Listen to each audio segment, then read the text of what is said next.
যাদের কাছে রাজনীতি শিখছি সেই রকমের লোক আছে।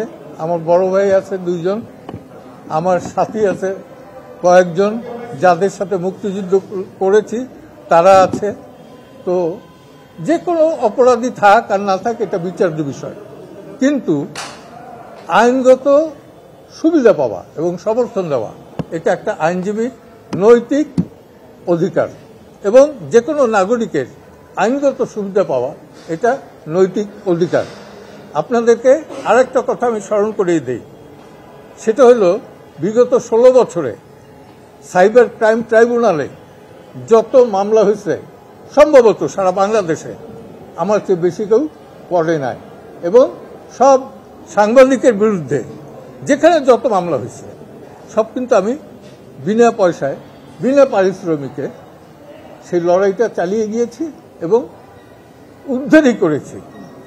আমি আপনাদের কাছে কিছু চাই না, শুধু চাই আজকে তো আসামিদের সাথে আপনি কথা বললেন, আসামিরা আপনাকে কি বললেন, তাদের বিরুদ্ধে যে অভিযোগ আছে সেই অভিযোগের ব্যাপারে তারা কি বললেন? অভিযোগ সম্পর্কে তারা নিজেরাও খুব একটা জানে না, সত্যিটা বলতেছি, তারা নিজেরাও জানে না তাদের ধারণা যে কি হইতে পারে, কি হইতে পারে এটা আমি বলতে পারি না। কথায় আল্লাহ জজ। হ্যাঁ, ইনভেস্টিগেশন রিপোর্ট এখনো আসেনি, সত্যি বলবে, রিপোর্ট আসুক তারপর দেখা যাক।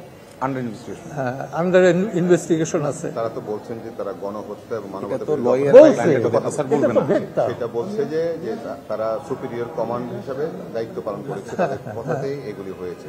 তারা কি বলছে? এটা তারা প্রমাণ করবে, এটা তারা প্রমাণ করবে, প্রমাণ করলে পরে তখন দেখা যাবে, তখন আমি আর্গুমেন্ট আনবো যে কিভাবে কিভাবে কিভাবে প্রমাণ করবে।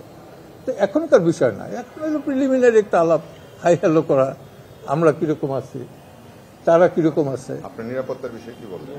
আমি নিরাপত্তাহীনতা আমার না, আমার নিরাপত্তা তো এক দিতে পারে আল্লাহ। আই বিলিভ ইন অলমাইটি আল্লাহ, আল্লাহ বাদে কেউ আমার জীবন নিতে পারে না। হুমকি টুমকি দিচ্ছে আপনাকে? হুমকি তো আছে, ওটা বরাবরই পাই।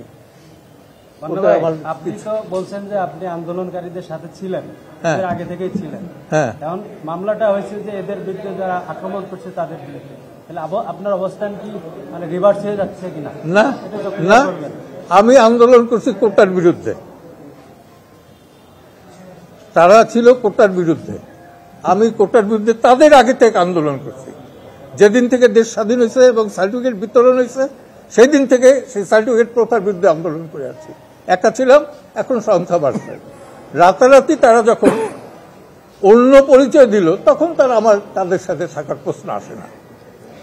এবং আমি উজান গাঙ্গের নাইয়া, আমি সব সময় ছিলাম প্রতিবাদী, যখন ক্ষমতা এসে সেই ক্ষমতার সাথে তাল মিলাইতে পারি নাই। This is my character. এখন এটা আমি কি করবো, আল্লাহ তাআলা সৃষ্টি করে দিয়েছে। ঢালাইয়ের সেরা প্রিমিয়ার সিমেন্ট।